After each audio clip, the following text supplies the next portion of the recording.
ओम ओम श्री सद्गुरुदेव भगवान की जय। ओम नमः पार्वती पतये हर हर महादेव। विवेकानंद जी हैं मिश्रा जी, सोनभद्र से, शाहगंज से हैं। इन्होंने कहीं ट्विटर वगैरह पर कुछ प्रश्न देखा था, बोला महाराज जी इसका संशय दूर करें, समाधान करें। प्रश्न अच्छा था,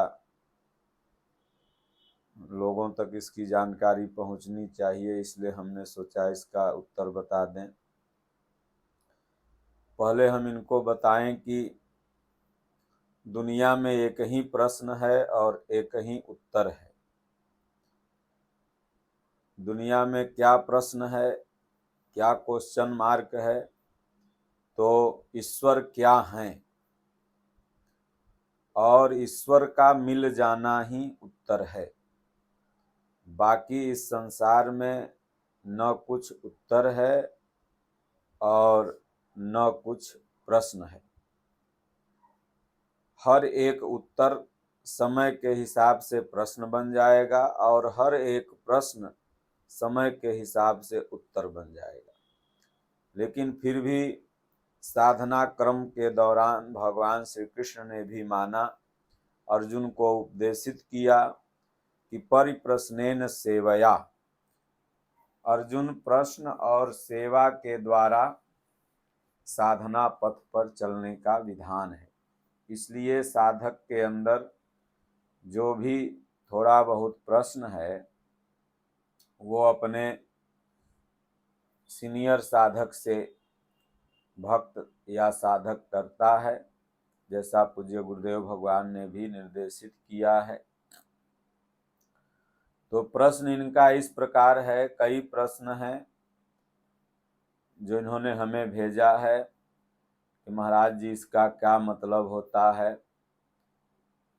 कि गणेश जी पर तुलसी न चढ़ाएं, देवी पर दुर्वा मतलब दूब न चढ़ाएं, दूब जो चढ़ाया जाता है, शिवलिंग पर केतकी का फूल न चढ़ाएं, विष्णु को तिलक में अक्षत न चढ़ाएं, दो शंख एक समान पूजा घर में न रखें, मंदिरों में 3 गणेश मूर्ति न रखें, तुलसी पत्र चबाकर न खाएं, द्वार पर जूते चप्पल उल्टे न रखें, दर्शन करके वापस लौटते समय घंटा नहीं बजाना चाहिए, मंदिर में पहुंचते समय घंटा बजाना चाहिए, एक हाथ से आरती नहीं लेनी चाहिए, ब्राह्मण को बिना आसन बिठाना नहीं चाहिए, स्त्री द्वारा दंडवत प्रणाम वर्जित है, विद्या दक्षिणा ज्योतिषी से प्रश्न, बिना दक्षिणा ज्योतिषी से प्रश्न नहीं पूछना चाहिए, घर में पूजा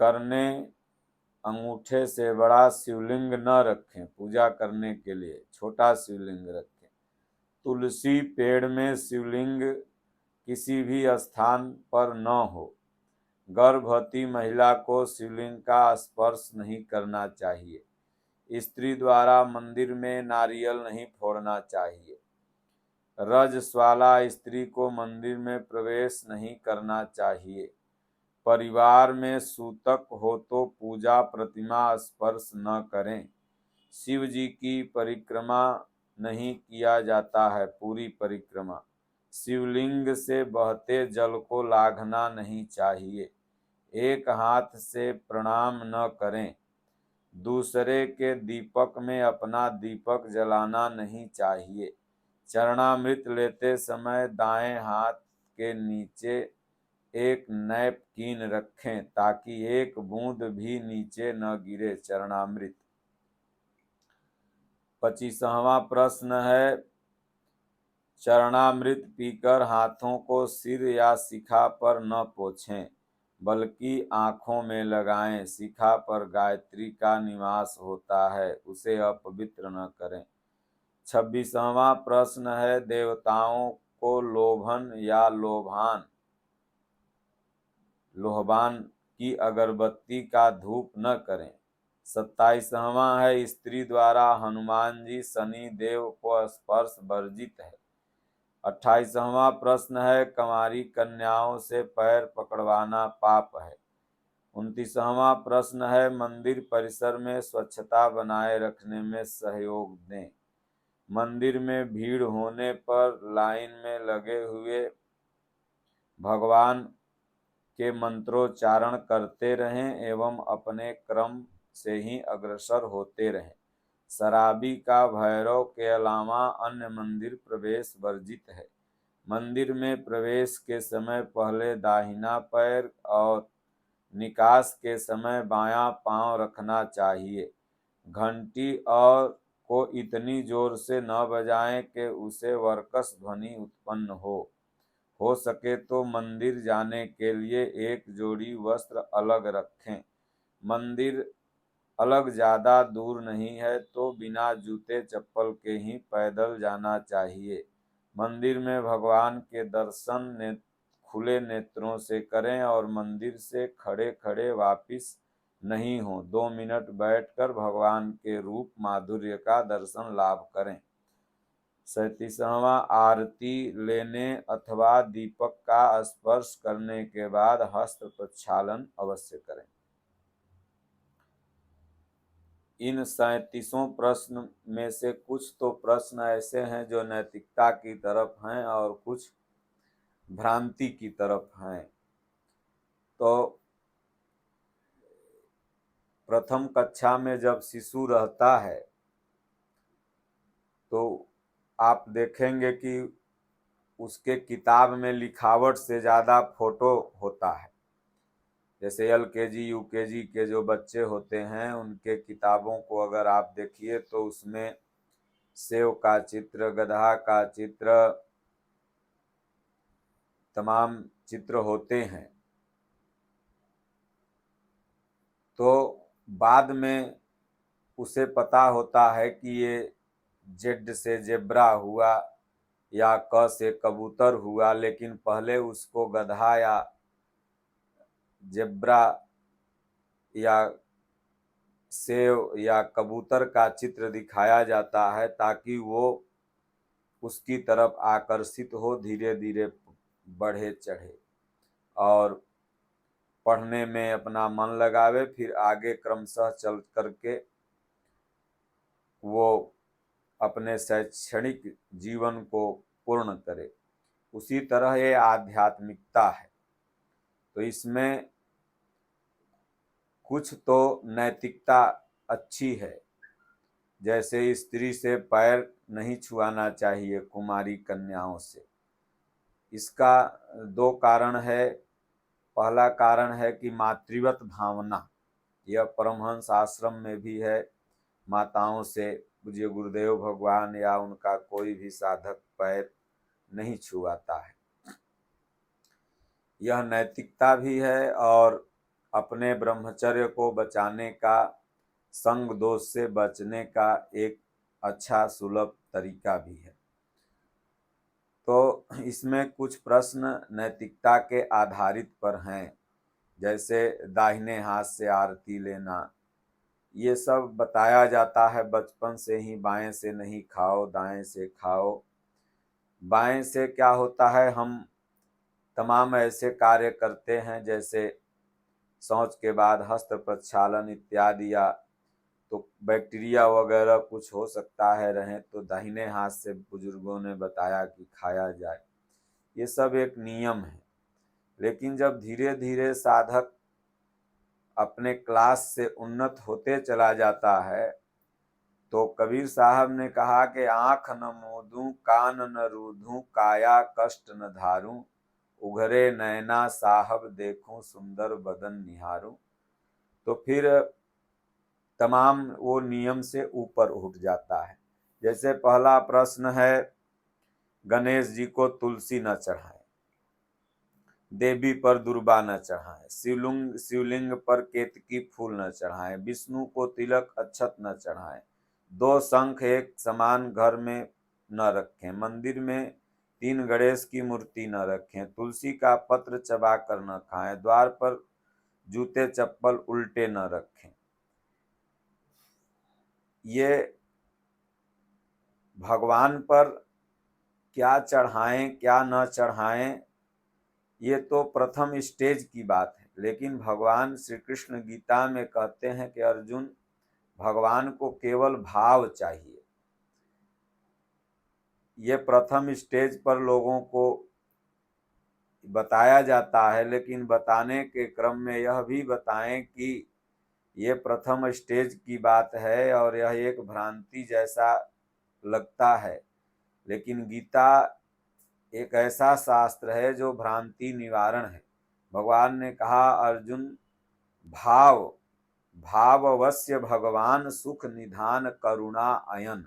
हमारे शास्त्रों में देखा जाए तो भाव से भगवान को जो लोग भोग लगाए भगवान ने खाया। सबरी ने जूठा बैर खियाया, भगवान ने खाया। किसी ने प्यार से दूध पिलाया, भगवान ने खाया। विदुर ने अपनी पत्नी को कहा भगवान को छिलका खिला रही हो, तो भगवान ने छिलका खाया, गुद्दा फेंका। तो भगवान को क्या चढ़ाएं? भगवान को बस भाव चढ़ाएं। ये नहीं कि ये चढ़ाएं ये न चढ़ाएं, ये मूर्ति रखें ये न रखें। तो ये सब चीजें भ्रांति युक्त लगती हैं। अब ये वो लोग बताते हैं ऐसी चीजें जो ध्यान और मेडिटेशन के बारे में नहीं जानते हैं, तो दुनिया को इसी तरह की भ्रम युक्त बातें बता के अपनी जजमानिका चलाते हैं। भगवान ने कहा कि पत्रम पुष्पम फलम तोयम यो मैं भक्त्या समर्पयामि। अर्जुन, श्रद्धा पूर्वक जो भी लोग पत्र पुष्प फल इत्यादि हमें श्रद्धा से चढ़ाता है, मैं उसको खाता हूँ और उसका कल्याण भी करता हूँ। तो इसलिए ये चढ़ाइए वो मत चढ़ाइए, गणेश जी की 3 प्रतिमा मत रखिए, तो तुलसी का पत्र चबा के मत खाइए, तो फलना ढेकना तुलसी का पत्र लील के कैसे खाइएगा, जो भी खाएगा तो चबा के। तुलसी एंटीबायोटिक है, तमाम दवाइयाँ तुलसी जी से बनती हैं, जो पीस करके रामदेव वगैरह बना रहे हैं, लोग उसको खा रहे हैं। तो आज के सदी में 21वीं सदी में कुछ बातें सटीक नहीं बैठती जब लोग शिक्षा और विज्ञान के स्तर पर आगे बढ़ जाते हैं। विष्णु जी को तिलक अक्षत न चढ़ाएं। प्राथमिक लेयर पर लोगों को बताने के लिए कभी यह बातें उपयुक्त रही होंगी, लेकिन जब साधक के साधना का स्तर ऊंचा उठ जाता है तो उसे होश ही नहीं रहता है, वो तो अपने आप को ही भगवान के ऊपर चढ़ा देता। तेरा तुझको अर्पण क्या लागत है मोर। भगवान को सब कुछ अर्पण अपना कर दीजिए, उन्हीं का है और उन्हीं को दे दीजिए। और ये चढ़ाएं वो चढ़ाएं वो चढ़ाएं नहीं चढ़ाएं, भाव केवल अपना चढ़ाइए। इसलिए गोस्वामी जी ने कहा कि मिलहि न रघुपति बिनु अनुरागा, किए कोटि जप जोग विरागा। भगवान बिना अनुराग के भक्ति के नहीं मिल सकते हैं। और दर्शन करके वापस लौटते समय घंटा न बजाएं, एक हाथ से आरती नहीं लेना चाहिए, ब्राह्मण को बिना आसन बिठाना नहीं चाहिए। ये सब अपनी एक सांसारिक मर्यादाएं हैं, एक शिष्टाचार है। संत ब्राह्मण का सदैव समाज सम्मान किया है। जो भी भगवान का राम नाम लिया वही ब्राह्मण है। जो ब्रह्म को जान गया वह ब्राह्मण है। जो भगवान का नाम जप रहा ब्राह्मण है। आपसे श्रेष्ठ है, जो गुणी है वह अच्छा है, उसका सम्मान सदैव करना चाहिए। आसन दे के बैठाना चाहिए, लेकिन कोई गरीब आ गया तो उसे भी आसन दे के बैठाना चाहिए, उसका भी सम्मान करना चाहिए। सम्मान हमारी संस्कृति का देन है। सिर्फ ब्राह्मण को ही आसन दे के बैठाना नहीं चाहिए, और भी कोई आ गया उसको भी आसन दे के बैठाना चाहिए। स्त्री द्वारा दंडवत प्रणाम वर्जित है। स्त्री माँ का दर्जा है और माँ से कोई पुत्र जो होता है वह दंडवत प्रणाम नहीं कराता है। माताएं, यह मातृ प्रधान देश है भारत, माताओं का दर्जा बहुत ऊपर है। भगवान कृष्ण के पहले यशोदा का नाम लिया जाता है, राम जी के पहले कौशल्या का नाम लिया जाता है, माता कौशल्या जी का। बिना दक्षिणा ज्योतिषी से प्रश्न नहीं पूछना चाहिए। किसी की भी एक फीस होती है, लेबर से आप काम भी करा रहे हैं तो बिना पैसा दिए लेबर से काम नहीं कराना चाहिए। मजदूरी तो सबकी देनी चाहिए, सिर्फ ज्योतिषी को ही नहीं, सबकी देनी चाहिए मजदूरी। और क्योंकि बिना मजदूरी दिए अगर आप किसी से भी काम करवा रहे हैं तो वह असामाजिक है, अनैतिक है। और आगे कहें कि घर में पूजा करने से अंगूठे से बड़ा शिवलिंग न रखें। शिवलिंग का मतलब होता है चिन्ह, प्रतीक परमात्मा का, और भगवान का निवास स्थान हृदय में है। और जब आप, स्वामी जी कहते हैं, ध्यान धरते समय आगे कोई वस्तु रख लो और उसका ध्यान धरो, उसी वस्तु पर ध्यान टिकना चाहिए। तो ये ध्यान धरने की एक परंपरा है। और इससे कोई ये मतलब नहीं कि अगर आप अंगूठे से बड़ा भी रख दिए तो कोई दोष हो जाएगा या आपके घर में अनिष्ट हो जाएगा, नहीं। ध्यान की जो वस्तु आगे होती है वह छोटी होनी चाहिए ताकि आपका चित्र एकाग्र उस वस्तु पर लगे। भगवान शिव आदि अनादिकाल से पूजे जा रहे हैं, करोड़ों वर्ष पहले से यह संस्कृति चालू हो रही है। तुलसी के पेड़ में शिवलिंग किसी स्थान पर न रखें। कुछ ऐसी मान्यताएं हैं, परंपराएं हैं। तुलसी जी में और शिव जी में कुछ कहानियां हैं, लेकिन अगर मान लीजिए इनका एक अपना आध्यात्मिक अर्थ है और उन सब चीजों में न पढ़ करके अपना ओम का जाप, क्या रखें न रखें, क्या करें न करें, जो साधक होता है, जो भजनानंदी होता है, वो उससे ऊपर उठ जाता है। गर्भवती महिला को शिवलिंग का स्पर्श नहीं करना चाहिए, यह भी प्रश्न नैतिकता की तरफ इंगित करता है।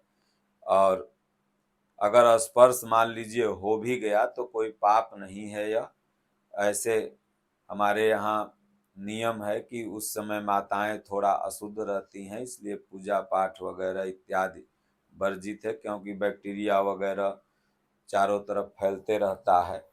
तो अगर हो भी गया मान लीजिए खुदा न खास्ते गलती से स्पर्श, तो कोई पाप नहीं हुआ, क्योंकि भगवान भक्तों का भाव देखते हैं। और स्पर्श अगर नहीं माताएं कर रही हैं तो भी भगवान का नाम राम राम ओम ओम हमेशा जपते रहना चाहिए गर्भावस्था में, ताकि जो शिशु हो वह संस्कारी हो, गीता रामायण पढ़ते सुनते रहना चाहिए। इसलिए गर्भवती अवस्था में तो विशेष पूजा पाठ हमारा सनातन कहता है करने के लिए। तो यह भी प्रश्न एक भ्रांति से ही भरा हुआ लग रहा है। स्त्री द्वारा मंदिर में नारियल नहीं फोड़ना चाहिए, यह भी भ्रांति युक्त प्रश्न है। गोस्वामी जी कहते हैं, पुरुष नपुंसक नारीवा जीव चराचर कोई, सर्व भाव भज कपट तज मोहि परम प्रिय होय। पुरुष हो, नपुंसक हो, नारी हो, कोई भी श्रद्धा से भगवान का भजन कर सकता है। स्त्री नारियल फोड़ सकती है। आज पूरे भारत के मंदिर में देखिए सब स्त्रियां ही जाके नारियल फोड़ रही हैं, पुरुष भी फोड़ रहे हैं, अपनी मन्नतें भगवान से मांग रहे हैं। और नारियल का प्रसाद लोगों में बांटने की अपना परंपरा है, क्योंकि हम मंदिर में जाते हैं, लौट के आते हैं तो कुछ प्रसाद लाते हैं, इसलिए कोई भी भगवान को प्रसाद भोग इत्यादि लगा सकता है। रजस्वाला स्त्री को मंदिर में प्रवेश नहीं करना चाहिए। किसी भी व्यक्ति को जो अशुद्ध हो मन क्रम वचन तीनों से, उस व्यक्ति को मंदिर में नहीं प्रवेश करना चाहिए। केवल स्त्रियों को ही नहीं, सबको, जो भी अगर अशुद्ध है, कोई जात का हो, ब्राह्मण हो, क्षत्रिय हो, शूद्र हो, वैश्य हो, स्त्री हो, पुरुष हो, नपुंसक हो, कोई भी हो, अगर अशुद्ध है, शारीरिक अशुद्धि है तो नहीं प्रवेश करना चाहिए। वैसे एक ऐसी अवस्था साधक की आती है जैसे सुपा भगत हुए, उनको शुद्धि अशुद्धि से कोई मतलब नहीं था। तमाम महात्मा ऐसे हुए जो शरीर पर पैखाना लगा रहता था, भगवान का भजन करते चले गए। एक ऐसा लेवल आता है, रामकृष्ण परमहंस जी को शुद्धि अशुद्धि से कोई मतलब नहीं, क्योंकि ये साधक जब भजन करते करते इतना उपराम उठ जाते हैं कि उनकी वास्तविक शुद्धि हो जाती है, तो शारीरिक शुद्धि की तरफ उनका ध्यान ही नहीं जाता है कि हम नहाए हैं कि नहीं नहाए हैं। उसी को गोस्वामी जी ने कहा, कबीर साहब ने भी कहीं कहा, गोस्वामी जी ने भी कहा कि खड़े लेटे पड़े उताना, नाम जपे सो परम सयाना, नाम जपते रहना चाहिए।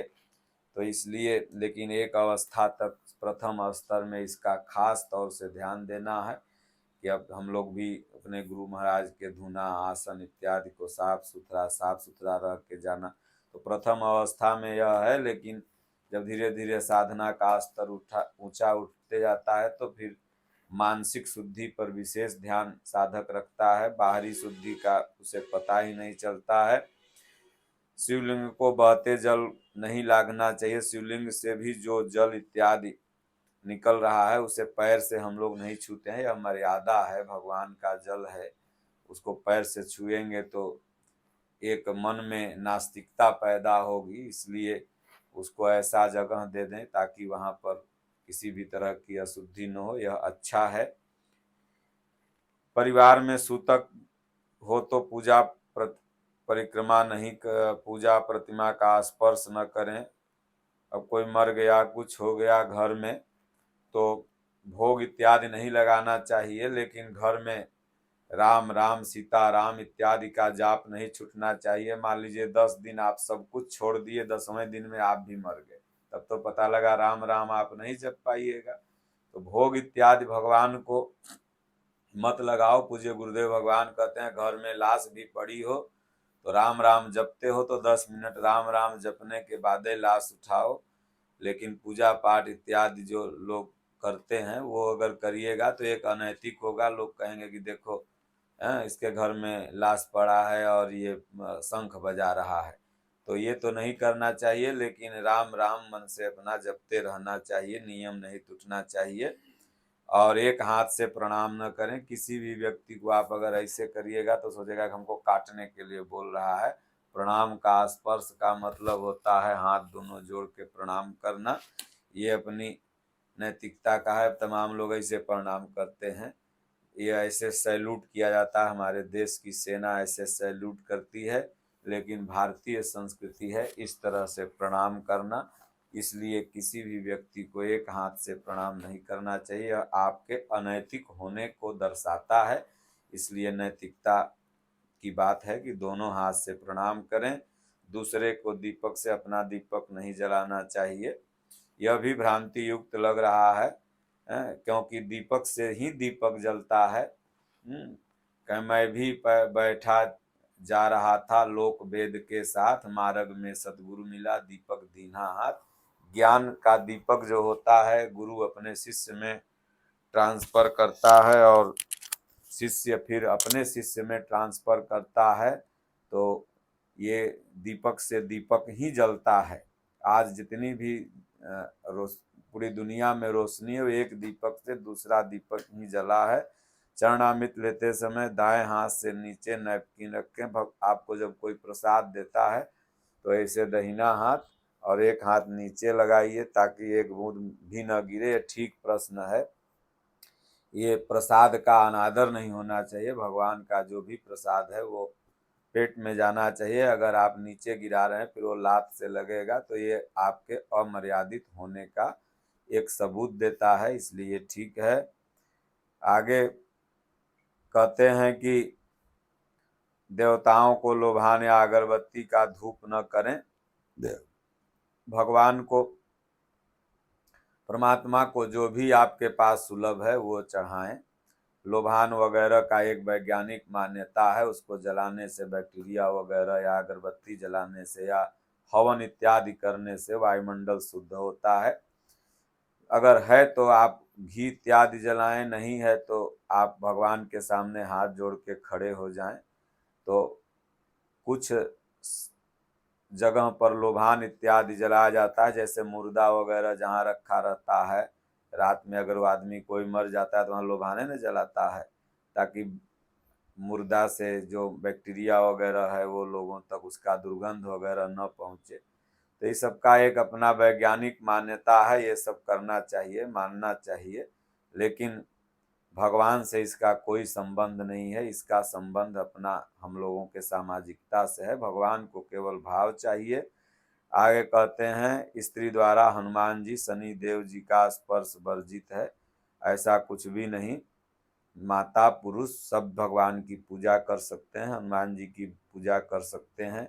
स्वयं हनुमान जी माता सीता का चरण स्पर्श करते थे। स्वयं हनुमान जी सुरसा के मुख में प्रवेश कर गए थे। तो इसलिए एगो ये भ्रांति है, पंडित लोग को कुछ नहीं आता है तो ये सब समाज को पढ़ाने लगते हैं। उन लोगों को, धर्म गुरुओं को चाहिए समाज को ध्यान के बारे में, गीता के बारे में बताना। मंदिर में भीड़ होने पर लाइन में लगे रहें और नाम का उच्चारण करें, यह आपके नैतिक धर्म, आपके अच्छे होने का पालन करता है। मंदिर में ही नहीं, अगर आप ट्रैफिक में हैं, रास्ते में हैं, कहीं भी हैं, तो आप भगवान का नाम जपते रहिए और नियम का उल्लंघन नहीं करना है, चाहे मंदिर में हो, चाहे रोड पर हो, चाहे घर में हो। जहाँ भी आपको जो लाइन, जो क्रमबद्धता मिली हुई है उसको आप निभाते चलिए। आपके लिए पूरा भारत, पूरा विश्व ही मंदिर है, वसुधैव कुटुंबकम है। संविधान आपके सांसारिक जीवन को जीने की कला सिखाता है और शास्त्र आपको आध्यात्मिक जीवन जीने की कला सिखाता है। उसमें जो भी, जहाँ भी आपकी लाइन हो, जहाँ भी कैटेगरी हो, उसमें आप प्रतीक्षा करें, हड़बड़ाएं ना। इसलिए हमारे संतों ने कहा, धैर्य, धैर्य से करने पर कोई काम सफल होता है। गोस्वामी जी भी कहते हैं, भगवान राम भी कहते हैं कि सौरज धीरज तेहिरथ चाका, सत्यशील दृढ़ ध्वजा पताका। शौर्य और धैर्य इस रथ के दो पहिए हैं, इसलिए धैर्यता पूर्वक अपना लगा रहना चाहिए। नहीं कि आज 10 दिन भक्ति कर लिए, फिर आप भगवान नहीं मिले तो आप अधैर्य हो गए और छोड़ छाड़ दिए। आगे हो सके तो मंदिर जाने के लिए एक जोड़ी वस्त्र अलग रखें। मंदिर, आश्रम, कहीं भी आप जाते हैं तो वस्त्र साफ सुथरा होना चाहिए, भले पुराना ही क्यों न हो। नया नहीं है तो पुराना ही अच्छा है। यह सफाई एकदम होनी चाहिए। और मंदिर अगर ज़्यादा दूर नहीं है तो बिना जूते चप्पल के पैदल जाना चाहिए। इससे आपको व्यायाम भी हो जाएगा और भगवान के प्रति आप कितने भावुक हैं यह भी आपको दर्शाता है। 105 किलोमीटर कांवर लेके कांवरिया लोग नंगे पांव बाबा धाम जाते हैं। प्रयागराज से लोग विश्वनाथ बाबा का दर्शन करने जाते हैं।